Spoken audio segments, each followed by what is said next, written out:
വന്യമൃഗങ്ങളുടെ ആക്രമണത്തിൽ മരണമടഞ്ഞ ഏറ്റവും ഒടുവിലത്തെ 3 പേരുടെ വിവരവുമായി ബന്ധപ്പെട്ട് അനേകം ആളുകൾ പ്രതികരിക്കുന്നുണ്ട്.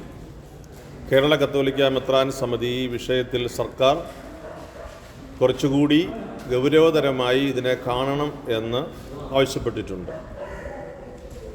ഇത് മരിച്ച കുടുംബങ്ങളോടുള്ള ഒരു ബന്ധമുണ്ട്. ഇവിടുത്തെ ഒരു പൊതുവിഷയത്തിൽ ബന്ധപ്പെട്ട അധികാരികൾ കാണിക്കേണ്ടുന്ന ഒരു ജാഗ്രതയുണ്ട്. പൊതുസമൂഹത്തെക്കുറിച്ച് സംസാരിക്കാൻ അവകാശമുള്ള ഒരു ജനതയുടെ സ്വാതന്ത്ര്യമുണ്ട്. KCBCയുടെ ഒരു പ്രസ്താവന അതിൻ്റെ പ്രസിഡന്റ് എന്ന നിലയിൽ ഞാൻ നൽകിയിരുന്നു.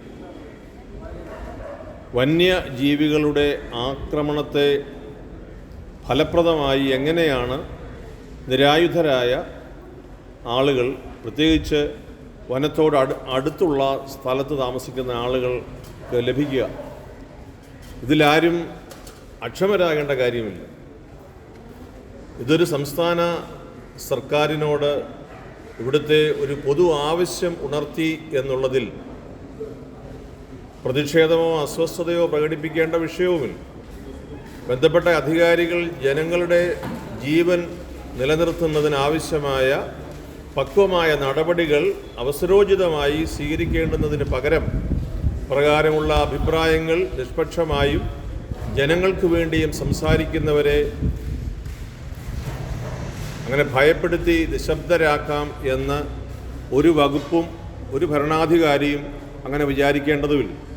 ജനങ്ങളുടെ ധാർമ്മികമായ ഒരാവശ്യം മുന്നോട്ട് വയ്ക്കുമ്പോൾ അതിൻ്റെ പിറകിലെ യഥാർത്ഥ കാരണം എന്താണ് എന്ന് തിരിച്ചറിയുകയാണ് പക്വതയുടെ ലക്ഷണം.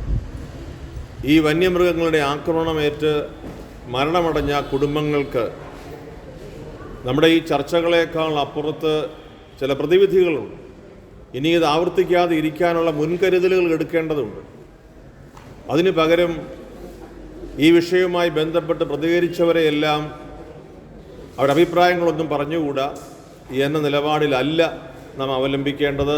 ഗൗരവതരമായ ഒരു കൂട്ടുത്തരവാദിത്വത്തിൻ്റെ ആവശ്യകതയെക്കുറിച്ച് വീണ്ടും ഈ വകുപ്പിനെയും സർക്കാരിനെയും ഓർമ്മപ്പെടുത്തുന്നു. ജനങ്ങളാണ് നമ്മളുടെ മുഖ്യ ലക്ഷ്യം. ജനങ്ങളുടെ ജീവൻ സംരക്ഷിക്കുന്നതാണ് ഒരു സർക്കാരിൻ്റെ പരമപ്രധാനമായ ആവശ്യം. വന്യമൃഗ സംരക്ഷണത്തേക്കാൾ ജനങ്ങളുടെ ജീവനും സ്വത്തിനും സംരക്ഷണത്തിനും പ്രാധാന്യം കൊടുക്കുന്നതിനെയാണ് കേരള കത്തോലിക്ക മെത്രാൻ സമിതി ഗൗരവതരമായി കാണുന്നതെന്ന് വീണ്ടും വളരെ വിനയത്തോടെ എന്നാൽ നിശ്ചയദാർഢ്യത്തോടെ ഓർമ്മപ്പെടുത്തുന്നു.